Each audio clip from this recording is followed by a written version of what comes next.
Texas, 1971. The hospital smelled of antiseptic and fresh linen.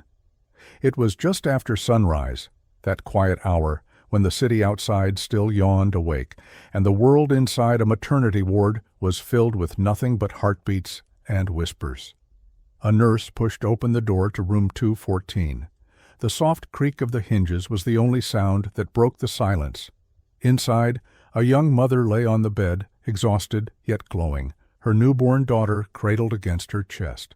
The baby had been born just 12 hours earlier, 7 pounds, 2 ounces, perfect in every way. Outside, the corridor lights hummed softly. A cart rolled by. Another nurse laughed quietly at something someone said near the reception desk. Everything seemed normal, completely ordinary. The mother's name was Linda. She was 23.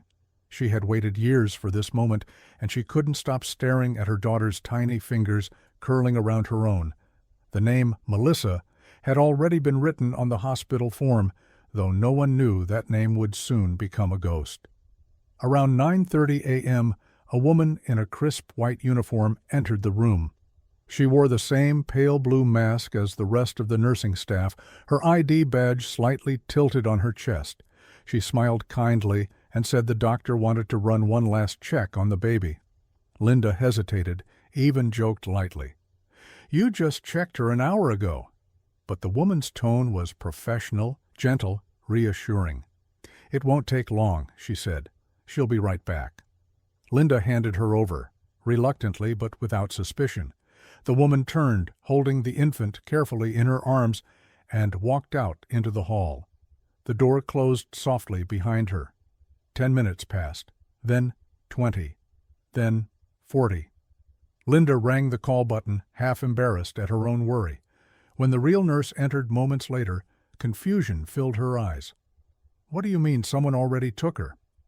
The hallway erupted with panic, nurses shouting, phones ringing, the echo of running footsteps down the sterile corridor.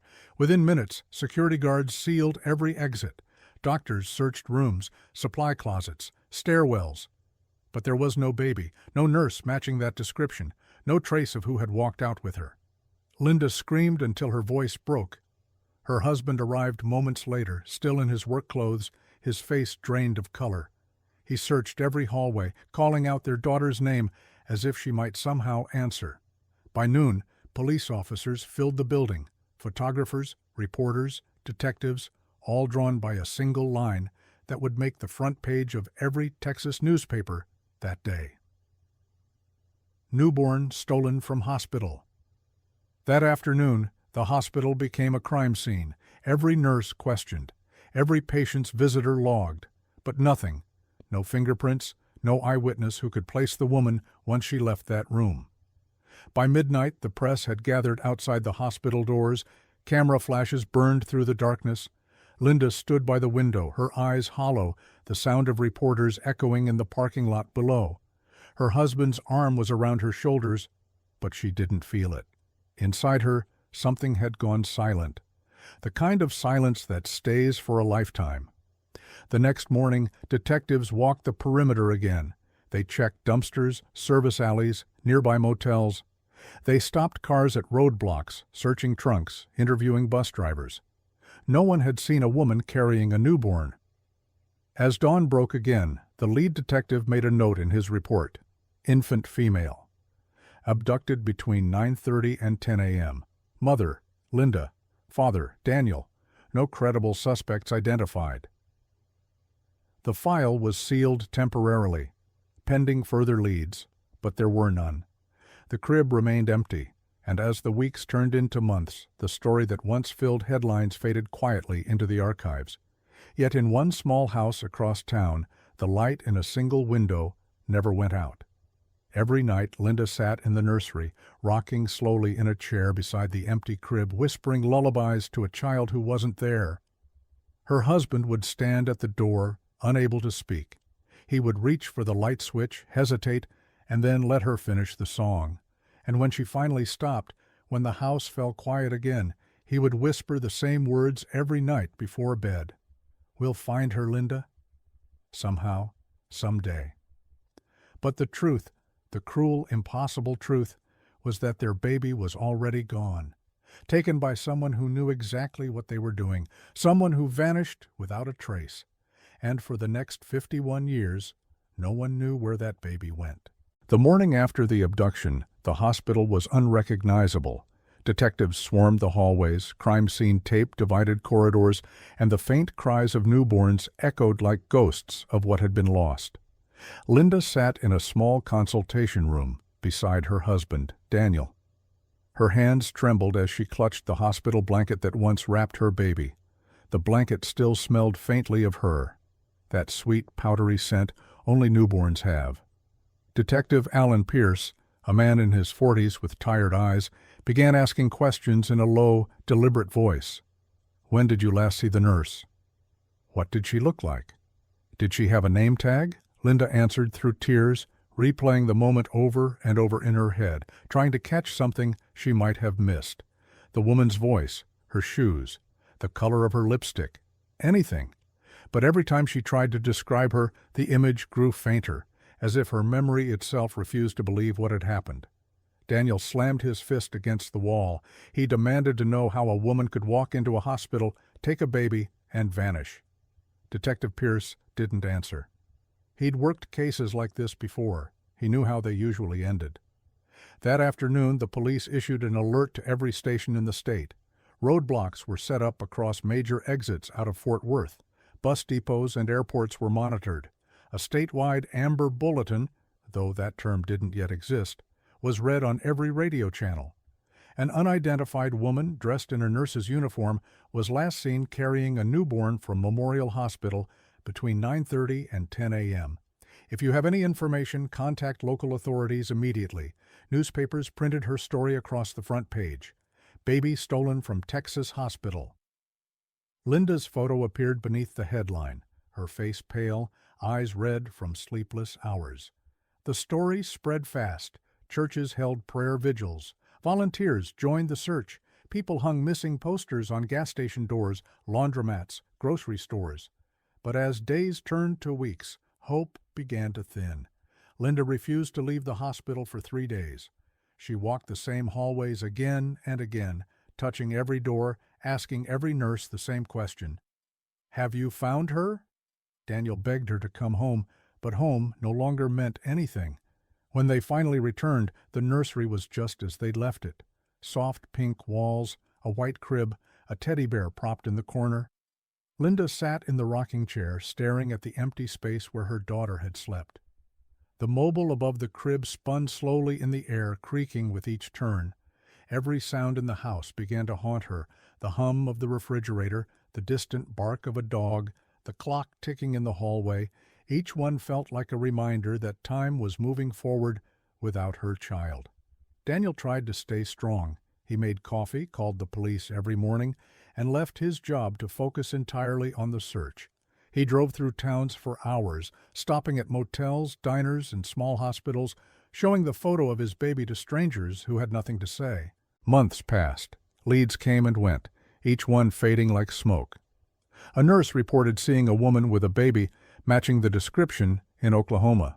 Another said she overheard someone bragging about adopting a miracle baby. But every lead ended in disappointment.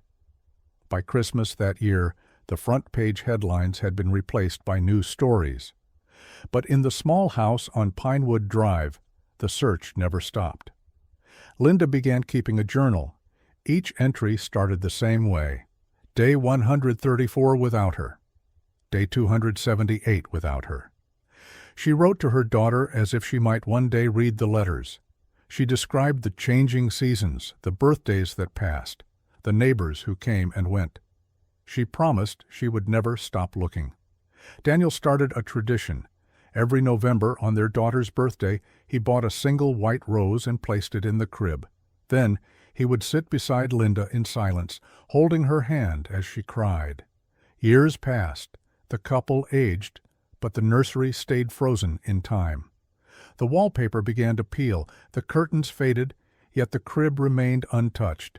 Sometimes Linda would wake in the middle of the night and swear she heard a baby's cry from down the hall. Daniel would rush in, only to find her sitting in the rocking chair, eyes wide, whispering her daughter's name into the dark. Friends drifted away. Family stopped visiting, unsure what to say anymore. The neighbors called it the House of Waiting. And still, the search continued through letters, phone calls, and the quiet persistence of two parents who refused to let go. By the mid-1980s, the official investigation had stalled. Detectives retired, case files were boxed, and a new generation of officers barely recognized the name. But for Linda and Daniel, every sunrise still carried a question. Where was she? Was she alive? Did she know she was loved? And every night, before turning off the light in the nursery, Linda whispered the same words, softly like a prayer. "Good night, my little one." Wherever you are outside, the wind pressed against the old windows, carrying her voice into the dark, a mother's promise traveling across time, waiting to be answered. By the end of that first week, the missing infant's case had spread beyond Texas. Every major newspaper ran the same headline, every newsroom reciting the same unanswered question. How could a baby vanish from a hospital filled with nurses, doctors, and security in broad daylight without anyone seeing a thing? Detective Alan Pierce stood inside the maternity ward, his notepad already half full of scribbles. He was a methodical man, patient, quiet, the kind of investigator who noticed details others missed. He'd been on the force for 16 years, but nothing about this case felt routine. The nursery itself was small, pastel wallpaper, white bassinets lined in rows, and a single window that faced a narrow alley. Pierce ran his hand over the latch. It was locked from the inside. He turned toward the door. The corridor beyond it was long, straight, and open. There was no way someone could carry a baby through it unnoticed. And yet, someone had. He ordered the hospital to provide the full staff roster from that morning. 23 names. Every nurse, doctor, intern, janitor, and visitor was questioned. Every exit point photographed. Every witness statement logged. One nurse remembered something strange. A woman she didn't recognize had been lingering near the supply room earlier that day. She wore a nurse's cap and uniform, but didn't have a visible name tag.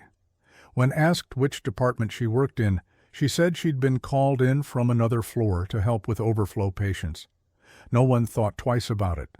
When Pierce checked the staffing list, no such transfer had been recorded. Someone had walked in pretending to belong. He followed that lead obsessively. For 3 days, detectives interviewed the staff again and again, refining every memory. They checked the sign-in sheets, but all visitors had been accounted for. No extra nurse, no missing badge. It was as if the woman had materialized and vanished in the same moment. Pierce had the janitorial crew's uniforms inspected, hoping a set had been stolen or misplaced. They hadn't. But when he checked the laundry logs, something did stand out. A note written in pencil at the bottom of a page, missing one nurse's smock. Room 3. No one remembered writing it. Outside, the local police expanded the search radius. Officers combed through motels and rest stops within 50 miles. Truck drivers were questioned. One claimed to have seen a woman holding a baby at a gas station near the interstate, crying as she filled a thermos with coffee. He remembered thinking she looked too young to be a mother, but he couldn't describe her face, just her voice. Soft, tired. Pierce drove out there himself, walked the aisles of the gas station, and checked the payphone records. Nothing. By the second week, the investigation had hit its first wall. No ransom note, no demand, no evidence suggesting the baby had been taken for money, and no body to suggest anything worse. Pierce started working nights. He'd spread photographs of the baby across his desk, each one a reminder of the life that had just begun and was already missing. He read through reports of similar cases in other states: Louisiana, Oklahoma, Kansas. Patterns emerged. In nearly all of them, the abductor was a woman. She often posed as a nurse or caretaker, and she always vanished without trace. The FBI was called in to consult. They classified the abduction as probable maternal substitution, meaning a woman unable to have children might have taken the baby to raise as her own. It was a theory that offered both hope and heartbreak. If true, it meant the child was alive, somewhere. But it also meant she would grow up never knowing who she truly was. Linda and Daniel were briefed on the findings. The detective explained carefully, but the words still hit like a blow. Alive, gone, untraceable. Linda couldn't accept it. She begged the police to check every hospital in the state, every adoption record, every maternity registry. She wrote letters to the governor, the FBI, the Department of Health. Daniel followed leads himself, calling orphanages, driving to towns where rumors spread. He kept a map pinned above his desk, with red string connecting every possible sighting. Over time, the map turned into a web of desperation. Months passed, seasons changed, and still there was no baby. By early 1972, the case was officially classified as cold. The file, now thick with false leads and photographs, was boxed and stored in the county archives. Pierce signed the closing report reluctantly. He didn't believe it was over, only paused. In his final note, he wrote, "Abductor likely female, age 25 to 35. Possible emotional motive. Infant may have been raised as her own. Further investigation required when new methods allow." New methods. He didn't know what that meant then, but he wrote it anyway, as if somewhere deep inside he believed time itself would one day catch up to the truth. Back at home, Linda and Daniel sat in their living room, surrounded by silence. On the mantelpiece stood a single photograph, the one taken just hours after their daughter's birth. Daniel had framed it himself. Sometimes he caught himself talking to it as if she might somehow hear. Linda's voice had grown softer over the months. She no longer screamed, no longer pleaded. She just whispered one line whenever she walked past the photo. "I hope she's safe." Outside, the world moved on. New headlines, new crimes, new faces. But inside that house, time had stopped in 1971, and it would stay that way for 51 years. By the early 1980s, the city had changed. New buildings lined the skyline, cars looked sleeker, and radios played brighter songs. But inside the small white house on Pinewood Drive, nothing had moved forward. The nursery door still stood half open. Inside, dust floated in the same narrow beam of sunlight that had once fallen across the crib. The wallpaper had faded from soft pink to a dull rose. The mobile above the crib no longer turned. Its tiny paper stars hung motionless. Linda sat there most mornings. She didn't talk much anymore. Her hands often rested on her lap, the same blanket folded neatly beside her. Daniel had stopped trying to pull her away from that room. He understood that leaving it meant accepting what neither of them could bear to say aloud. The years had carved silence between them. They still loved each other, but it was a quiet, tired love. A love built on endurance, not joy. Conversations became short. Meals passed in near silence. Only the sound of the clock seemed to fill the air. They still kept the same routine. Every November, on what would have been their daughter's birthday, they lit a single candle beside the crib. Linda would place a small wrapped gift beside it, a rattle one year, a doll the next, a book after that. She always chose something a child of that age might love. Then, when the candle melted to nothing, she'd place the gift in a trunk she kept in the closet. A growing collection of birthdays that never happened. Neighbors came and went, whispering stories about the couple who still waited for a baby stolen decades ago. Children grew up hearing about the house that never forgot. Sometimes local reporters would knock, hoping to revisit the story for anniversary features.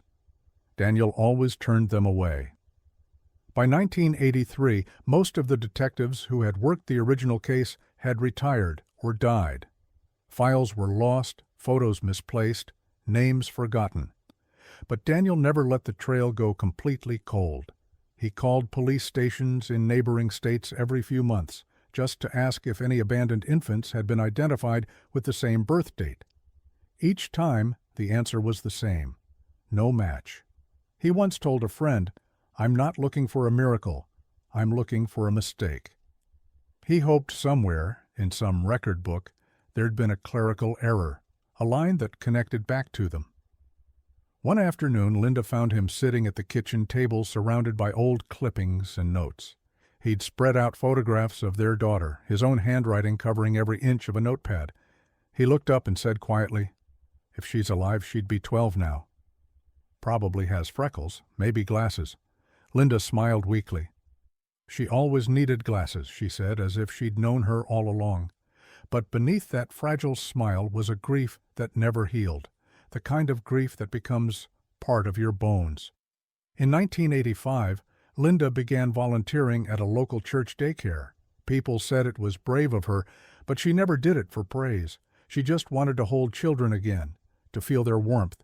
She never told anyone, but every time she looked into a baby's eyes, she imagined what her own daughter's eyes might have looked like. She imagined a life that should have been, birthdays, laughter, arguments, all the noise that filled other people's homes. Daniel, meanwhile, grew quieter.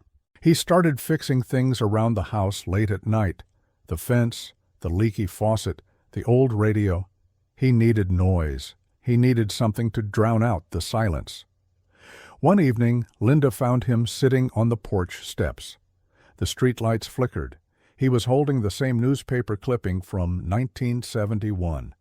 The headline had yellowed with age. He didn't look up when she sat beside him. He just said, "I keep thinking someone's going to knock on that door and say we made a mistake." That they found her, Linda reached for his hand. She didn't say anything. As the 1990s came, the world changed again. People started using computers. DNA became part of police vocabulary, and the phrase "cold case" entered the headlines. New detectives began revisiting old mysteries, but theirs remained untouched. No fingerprints, no evidence, just memories that had started to fade like photographs left in the sun. Linda and Daniel aged quietly. Their hair turned gray, their hands wrinkled, but their hearts remained in 1971. They celebrated anniversaries, buried parents, watched neighbors move away. Yet every night before bed, Linda still walked into that nursery. She still sat in that same rocking chair, and she still whispered the same prayer she had whispered for decades. Please just let her be alive. Sometimes, in the stillness of the night, Daniel would wake and listen. He'd hear Linda humming a lullaby down the hall, her voice faint and trembling, and he'd realize she wasn't singing to remember. She was singing to keep hope alive. Hope had become their only language. The world outside forgot their story, but they never did. And somewhere out there, beyond their reach, a woman in her 20s was living a normal life, laughing, working, unaware that her real name, her real parents, and her entire past had been erased. She had no idea that somewhere 2 people still whispered her name into the dark. By the time the year 2000 arrived, the case of the missing newborn from Memorial Hospital had become little more than a line in an old police ledger. The detectives who had once walked those sterile hallways were gone. The hospital itself had been renovated, the maternity ward modernized and renamed. New nurses walked past the same rooms every day without knowing that one of the greatest mysteries in Texas history had begun there. In the basement of the Fort Worth County Police Department sat a room filled with old cardboard boxes, files dating back half a century, robberies, disappearances, and crimes that had outlived the men who investigated them. The smell of paper and dust hung heavy in the air. A faint hum from the fluorescent lights above gave the room its only sound. Detective Miguel Morales had been assigned to reorganize that archive as part of a digital transfer project. He was in his late 30s, quiet, deliberate, and uncomfortably curious about forgotten stories. He wasn't supposed to read the files, just scan them, but curiosity has its own gravity. One afternoon, a slim folder caught his attention. The label read, "Infant Abduction, Memorial Hospital, 1971. The paper edges were yellow, the ink fading to sepia. Inside were only a few pages. The original report, a grainy black and white photo of a young couple, and a single baby picture. The image struck him immediately. The child's eyes were half open, her tiny hands wrapped in a hospital blanket, a name written in blue ink beneath it. Melissa. He stared at the photo for a long time. There was something about the case that unsettled him. the idea of time simply moving on, leaving questions unanswered. He turned the first page of the report and began reading. The handwriting belonged to Detective Alan Pierce, a name he recognized from other archived cases. Pierce's notes were meticulous. He had documented every interview, every search pattern, every lead, down to the hour. But what caught Morales's attention was the final paragraph. Abductor likely female, 25 to 35 years old, possibly impersonating hospital staff. Believed to have emotional motive. Infant likely alive, raised as own child. Further investigation, when new methods allow that line, when new methods allow, stayed with him. It was almost as if Pierce had left a message across time. Morales leaned back in his chair. He'd read hundreds of old reports, but none carried that kind of weight. This one felt unfinished. He decided to dig deeper. He pulled the microfilm records of local newspapers from that week in 1971. He found the same black headline, "Baby Stolen from Texas Hospital." He read every paragraph, studied every photo. He found the image of the mother, Linda, her eyes red from tears. The father, Daniel, standing behind her with his hand on her shoulder. The grief looked frozen in time, permanent. When he searched the database, he found no follow-up stories, no recovery, no suspects, just silence. Morales visited the evidence storage locker, but the inventory list was short.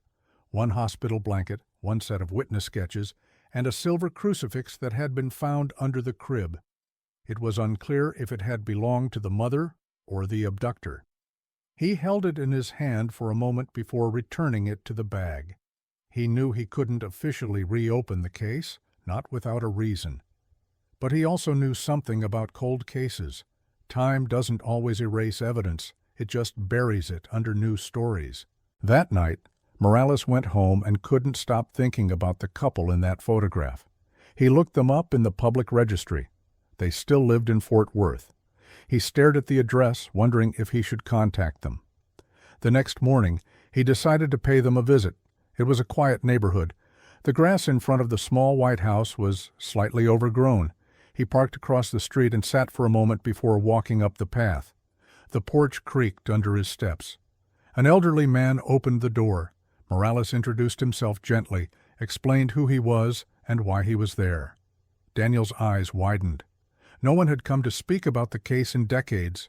He called for Linda. When she appeared, frail but alert, her hands began to tremble as soon as she heard the detective's words. He told them he'd found their daughter's file in the archives. He wasn't there to raise false hope, he said. He just wanted to make sure her story wasn't forgotten. Linda led him into the living room. The house was small but immaculate. On the mantel, among photographs of grandchildren and family gatherings, stood a single-framed picture, the same black and white photo of a baby wrapped in a hospital blanket. "She'd be 51 this year," Linda whispered. Morales nodded. He told them about new advances in DNA testing, how modern genealogy was identifying missing persons through distant relatives. Daniel leaned forward. "You mean, it's possible?" Morales nodded again. "It's possible." For the first time in years, Daniel's eyes filled with something he hadn't felt in decades. Hope. The detective left the house with permission to retrieve a DNA sample from both of them. He explained that the odds were small, but if the abductor or the woman who'd been taken ever submitted her DNA for ancestry testing, the system might find a match. He drove away that evening as the sun fell behind the houses, the windows of the white home glowing faintly in the dusk.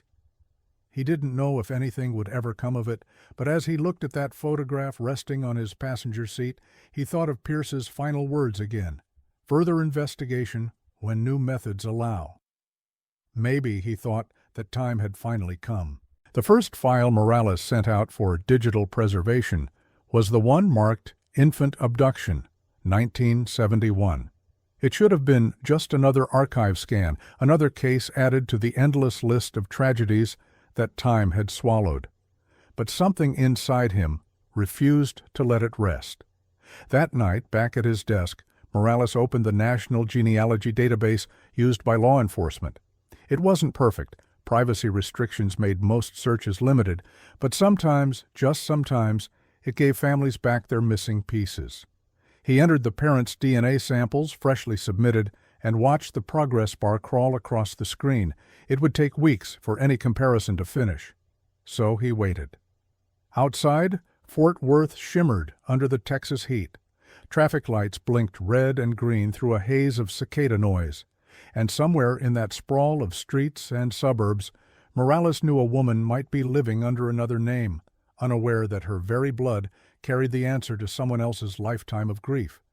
Weeks turned into months. Morales checked the database every morning, half expecting nothing. He kept working other cases, burglaries, assaults, paperwork. But the file stayed pinned to his board above the computer, a silent reminder. Across town, Linda and Daniel adjusted to cautious hope. They tried not to talk about it too much, afraid that speaking it aloud might make it disappear again. Daniel still read the paper every morning at the kitchen table. Linda still walked into the nursery, though now it was more of a ritual than a habit. She would sit in the rocking chair, close her eyes, and imagine what her daughter's voice might sound like at 51. Would she sound kind? Would she laugh like Daniel did? Would she even believe them if she knew? Morales visited them once a month, updating them on what little progress there was. He never made promises, never used the word soon. He'd seen too many families crumble under the weight of false hope.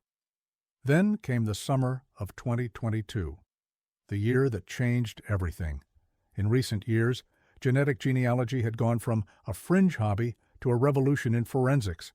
Thousands of unsolved crimes were being revisited, murderers identified after 40, 50 years, missing persons rediscovered through family trees built from distant cousins. Science was turning memory into evidence.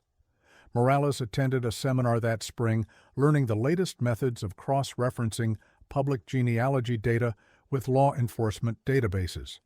As he listened, one phrase stuck with him: "Every profile tells a story waiting to be recognized."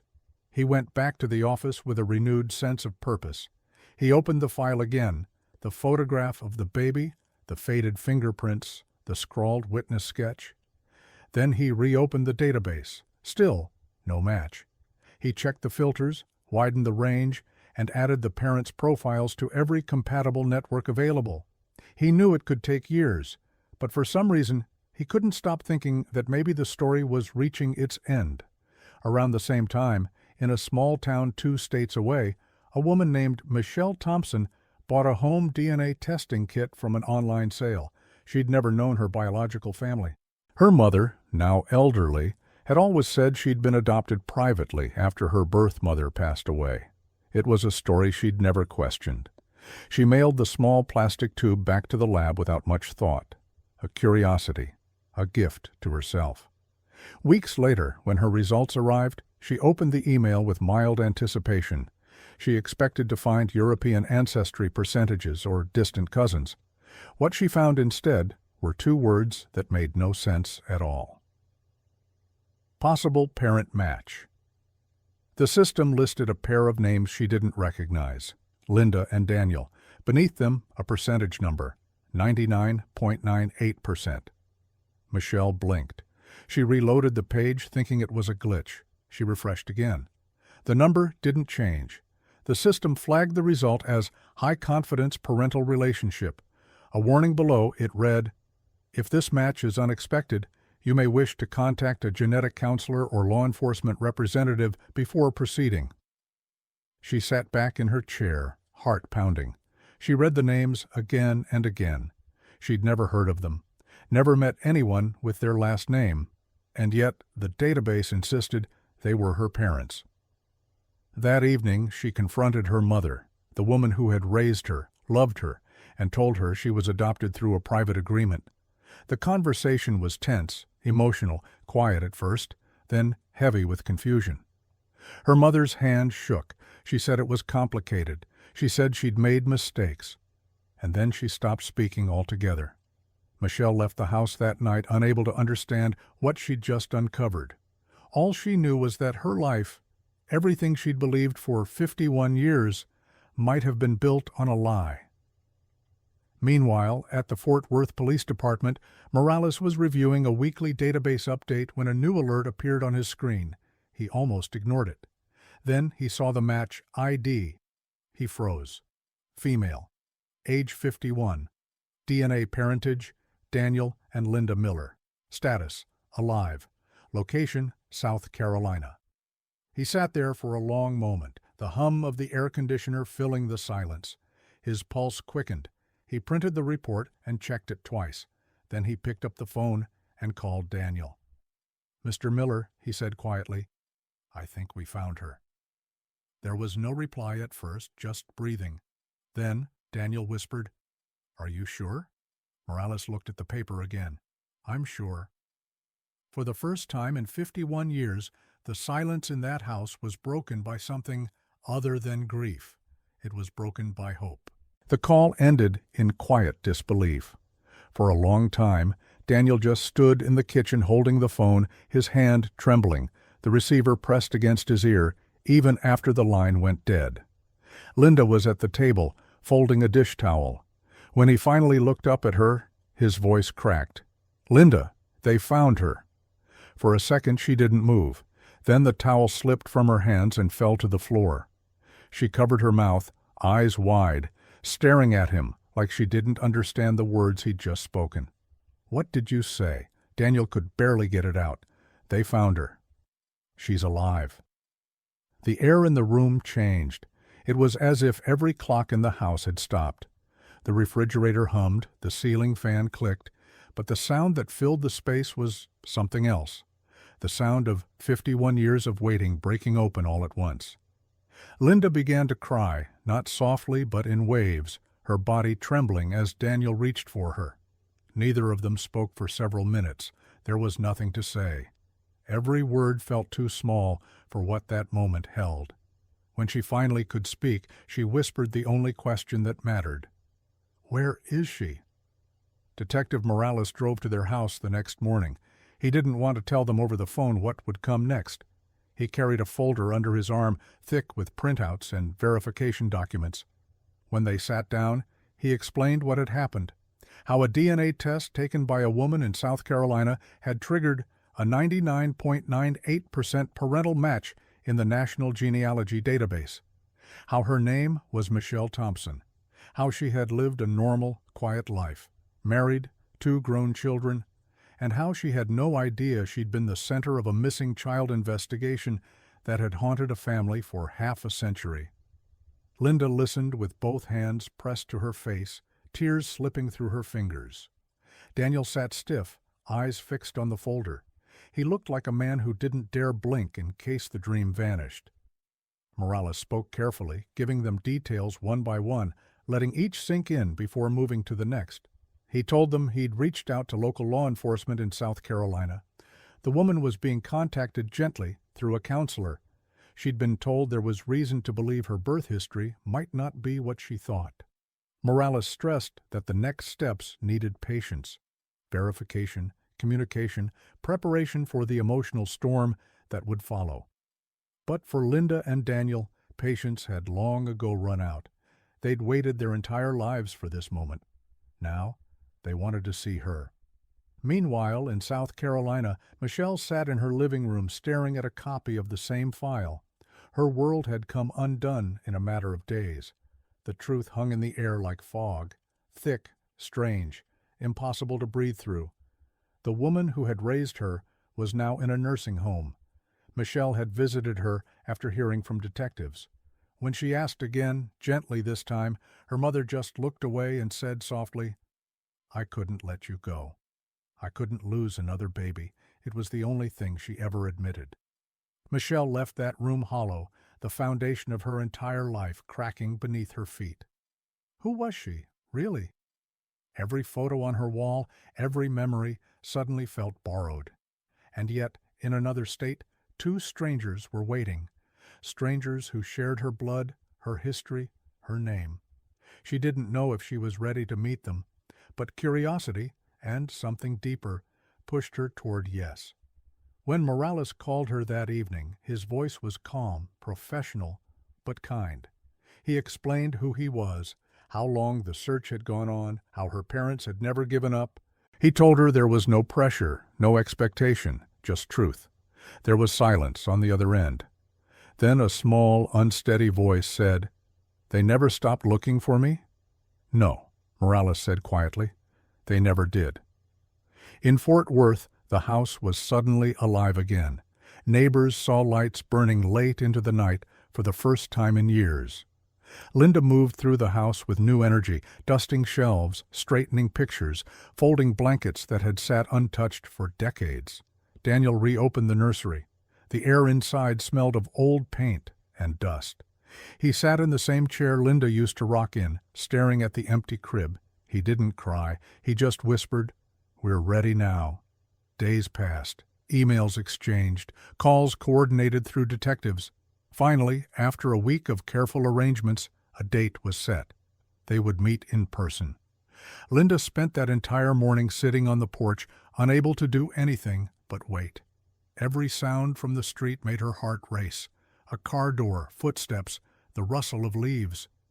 When Morales arrived, she looked at him as if searching for reassurance. He smiled softly. "She's on her way." And then, as the sun began to lower behind the trees, a silver sedan turned onto the street. It slowed as it approached the house, the driver's hands tight on the wheel. The car stopped. The door opened. A woman stepped out, mid-50s, nervous, her hair pulled back, her eyes uncertain. For a long moment, no one moved. Then Linda stood. Daniel followed. Morales stayed back, silent. The woman took a few hesitant steps forward. Linda covered her mouth again, tears already forming. Then, barely able to speak, she whispered one word. "Melissa." The woman froze. Something in her face changed. Confusion, recognition, disbelief, all at once. Her eyes filled with tears. And then she moved. She crossed the yard quickly, and Linda met her halfway. They didn't speak. They didn't need to. The first embrace was long, trembling, wordless. It wasn't joy exactly. It was something deeper, the kind of emotion that comes when time finally gives back what it once stole. Daniel joined them, his arms around both, his face buried against his daughter's shoulder. For the first time in 51 years, the house that had known only silence heard laughter. Weak, wet, broken, but real. The neighbors who saw it that evening never forgot. Some said they saw light. The living room was quiet, except for the sound of breathing. No one seemed to know what to say first. The air between them trembled with the weight of 51 years, half a century of questions, dreams, and pain, finally standing face to face. Linda reached out, her hand trembling as she touched her daughter's cheek. She searched her face for the baby she once held. And in the curve of her smile, in the shape of her eyes, she found her. Her voice cracked when she spoke. "I knew you'd be beautiful." Melissa, or Michelle as she had been called all her life, couldn't find words. She just nodded, tears slipping down her face, her hands clinging to Linda's as if to confirm she was real. Daniel sat beside them, silent, his expression caught between awe and disbelief. "I've waited so long," he whispered. His voice broke halfway through. "Every year we lit a candle for you." Every single year Melissa's eyes filled again. She shook her head slowly. I didn't know any of it." Linda took a deep breath. "You couldn't have. You were just a baby." For a moment all three just sat together, letting silence speak what language could not.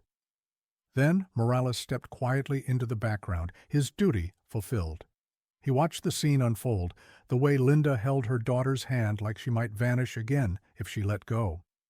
He'd seen justice served in many forms, arrests, confessions, verdicts. But this was something else entirely. This was life finding its way home. They spent hours talking.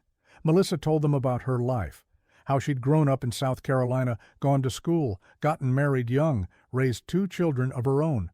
She spoke with uncertainty, as though each memory might be taken back if she wasn't careful. Linda listened to every word like a starving person being fed. She wanted to know everything, what her first word had been, her favorite color, the songs she liked to hum. Every detail was sacred. Daniel smiled faintly as she spoke. He noticed little things, her laugh, her expressions, the way she tilted her head when thinking. Tiny mannerisms that mirrored Linda perfectly. It was as if time had made a loop, returning their lost child as the woman she was always meant to be. At one point, Melissa reached into her purse and pulled out a small gold cross on a chain. "This was my mother's," she said softly. "She gave it to me when I was a teenager." Said it was a family heirloom. Linda froze. Her hand went to her throat. Daniel's eyes widened. "That's yours," he said, his voice barely above a whisper. "It was in your crib the day you were taken." Melissa stared at them, realization flooding her face. She held the cross tighter, her voice trembling. "She said she found it in an old hospital parking lot. I wore it my whole life." The room fell still. It felt like the universe had returned one final piece of the puzzle. Later that evening, they sat together on the porch. The air was warm, carrying the faint scent of cut grass and summer rain.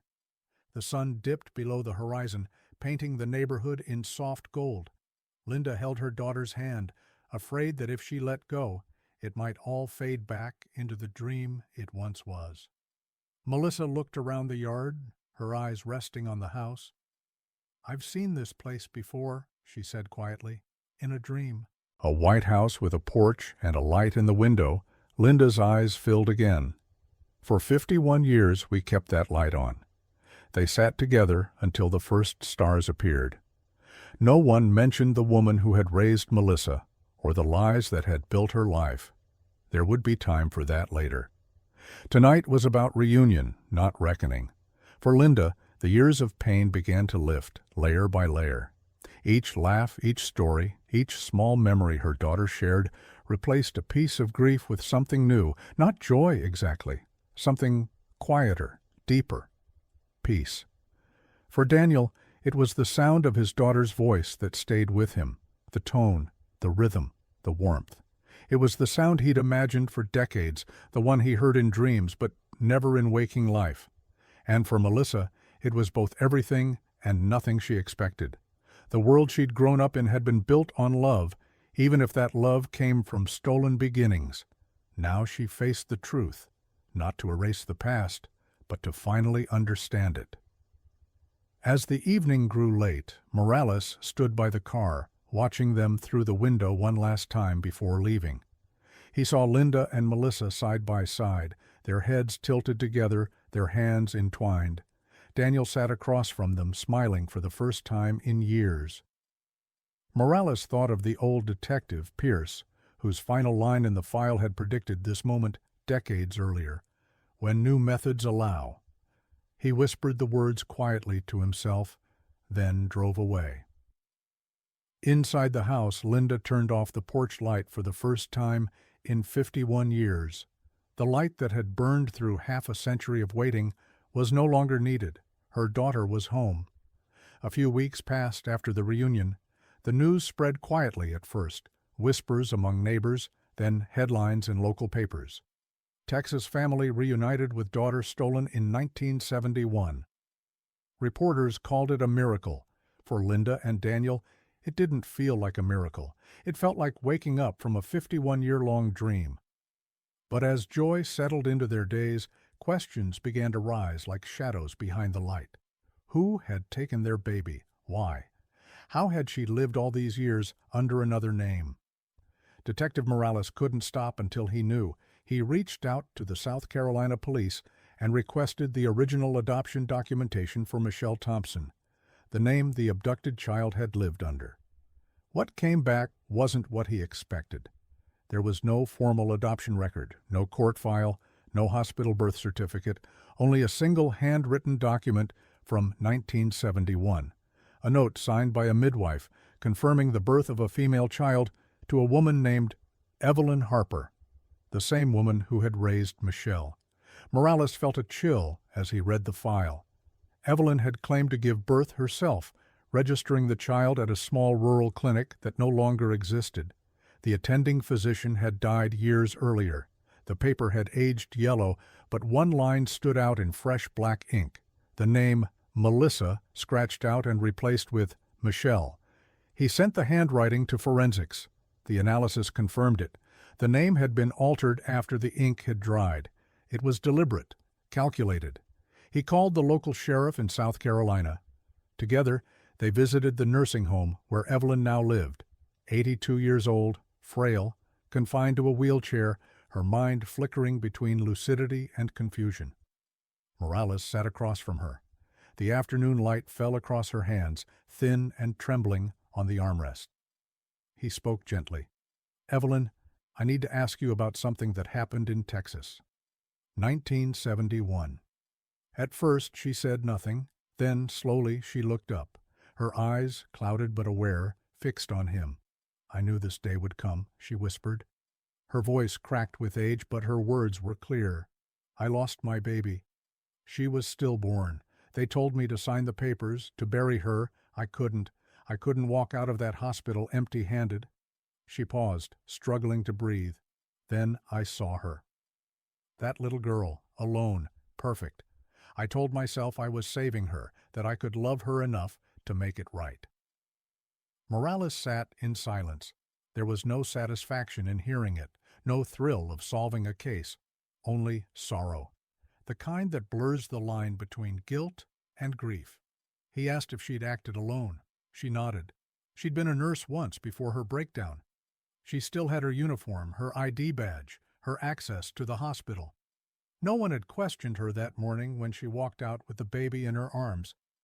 "I thought love could erase the lie," she said softly. "But every birthday, every Christmas, I felt her real mother in the room." Morales left the nursing home heavy-hearted. There would be no trial. Evelyn was dying, but the truth was now complete. The circle had closed. When he returned to Fort Worth, he visited Linda and Daniel one last time. They sat together in the living room, the same place where months earlier he had told them their daughter was alive. Now he came with the final piece of the story. He spoke quietly, choosing his words carefully. He told them what Evelyn had confessed: the stillborn child, the stolen infant, the lifetime of lies. Linda's eyes filled, but her tears were not of anger. They were of something deeper, compassion. "She was broken," Linda said after a long silence. "She thought she was saving a life. I can't hate her for that." Daniel nodded slowly. He'd imagined vengeance for decades, but now that truth had a face. Vengeance felt meaningless. All that mattered was that their daughter was home, alive and loved, both in her first life and in the life stolen for her. Morales handed Linda the final report. She read it quietly, her hands steady. Then she folded it and placed it beneath the photograph of baby Melissa that still sat on the mantel. "Let her rest," she said softly. "She carried our daughter for us when we couldn't." That night, Linda stood by the window of the nursery, though it wasn't a nursery anymore. Melissa had helped them repaint it, turning it into a small reading room filled with light. The old rocking chair remained in the corner, the same one Linda had sat in every night for 51 years. She sat down now, the wood creaking under her weight, and whispered a prayer of gratitude, not just for finding her daughter, but for the strange, tangled mercy that life sometimes gives. Down the hall, Melissa looked at old photos and the ones of her parents when they were young, smiling, holding the baby she'd never known she was. She thought about the woman who had raised her, the one who had loved her in her own fractured way, and for the first time she felt something like forgiveness. Outside, the Texas wind moved softly through the trees. The house no longer felt haunted, it felt whole. The years that followed were quiet, not silent, just peaceful, in a way that none of them had known before. The story of the missing baby found alive after 51 years made its rounds on television, in newspapers, even in documentaries. Strangers called it miraculous. Reporters called it closure. But for the family at the center of it, it wasn't about headlines or miracles. It was about time. And what time does to love, to loss, and to hope that refuses to die. Linda and Daniel spent their final years surrounded by what they had always prayed for: their daughter, her family, the sound of laughter returning to the house that had waited half a century to hear it. Melissa visited often, sometimes staying for weeks. She'd bring her own children, and together they'd fill the home with new noise, the kind that heals. The rocking chair still sat in the corner of the repainted room. Its paint had chipped with age, but Linda never replaced it. She said it reminded her of faith, that some things creak but never break. On quiet evenings, Melissa would sit there and read. Sometimes she would hold the small gold cross that had once belonged to her, the same one her mother had left in the crib the day she was taken. It had come full circle. She would think of the woman who raised her, the woman who stole her. And though the truth was painful, she chose to remember her not as a thief, but as someone who had been lost herself. Forgiveness, she realized, was the only way to free the past. Detective Morales eventually retired. His office emptied, his desk cleared, except for one item he could never part with: a copy of the old case file, now updated and marked "Closed, Recovered." He sometimes spoke about it during lectures to new cadets, reminding them that the work they did was not always about arrests or verdicts. Sometimes it was about returning light to people who'd been living in the dark too long. When he looked back on his career, that case stood above all others. Not because it was sensational, but because it proved something most people forget: that time does not always bury truth. Sometimes it preserves it, waiting for the right moment to surface. One autumn evening, years later, Melissa walked alone through a field outside her parents' old home.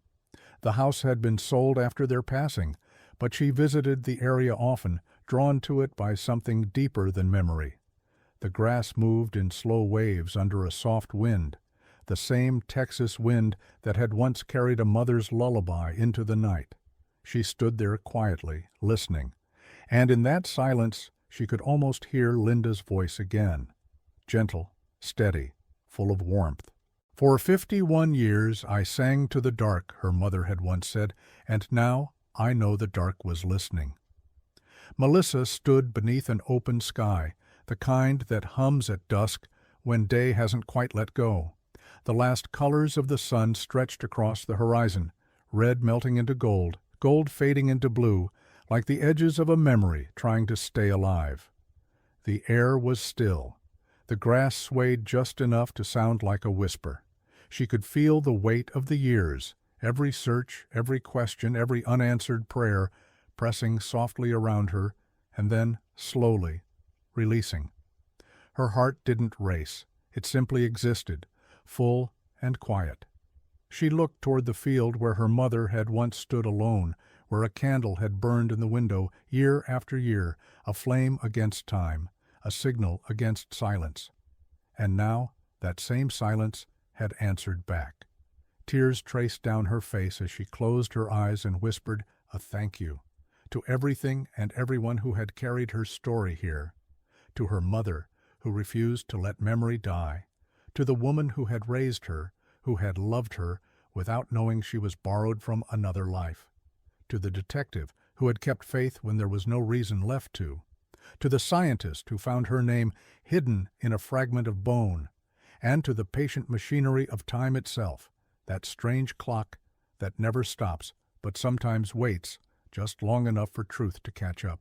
She felt her mother everywhere now, in the wind that touched her cheek, in the evening light softening across the fields, in the heartbeat of the earth beneath her feet. It was as if the world had been holding its breath for 51 years, waiting for this single exhale. Melissa looked up, voice trembling but sure. She whispered to the horizon, "You kept your promise."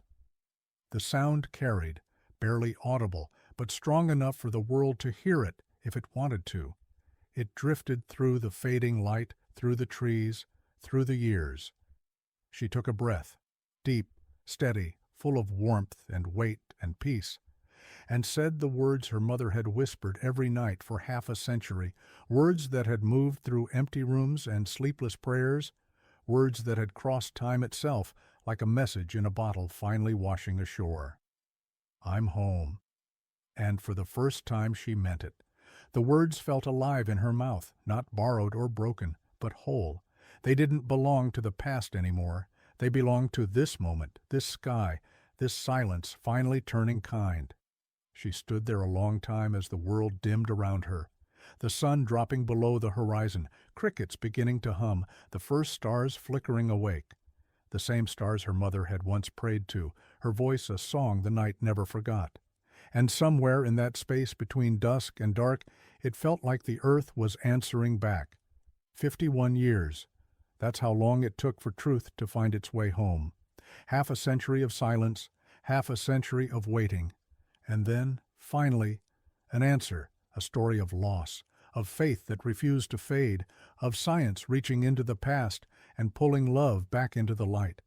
For decades, the world forgot about a stolen child. Files gathered dust, names faded from headlines. The story sank beneath the surface like something too heavy for memory to hold. But her mother never forgot, not once. She kept a candle in the window, a song in her heart, and a promise on her lips that one day her daughter would find her way home. Because sometimes that's all it takes. Not technology, not miracles, but one heart that refuses to stop believing. Every unanswered question waits for its echo. Every silence hides a name. Every river, every photograph, every fragment of DNA holds a secret that belongs to someone who was loved. This was not just a case solved, it was a promise kept. Because time can bury truth, but it can never erase it. Not when love remembers, not when patience endures, not when hope keeps whispering into the dark again and again, until finally the dark whispers back. 51 years. A mother's voice carried across time. A daughter's answer rising from the quiet. 2 lives, separated by half a century, finally touching again in the only way that matters. Through memory, through faith, through love that refused to die. And when the world went still and the stars took their places, you could almost hear her voice, steady, peaceful, certain, saying the words that end every search, the words that outlast every silence. I'm home.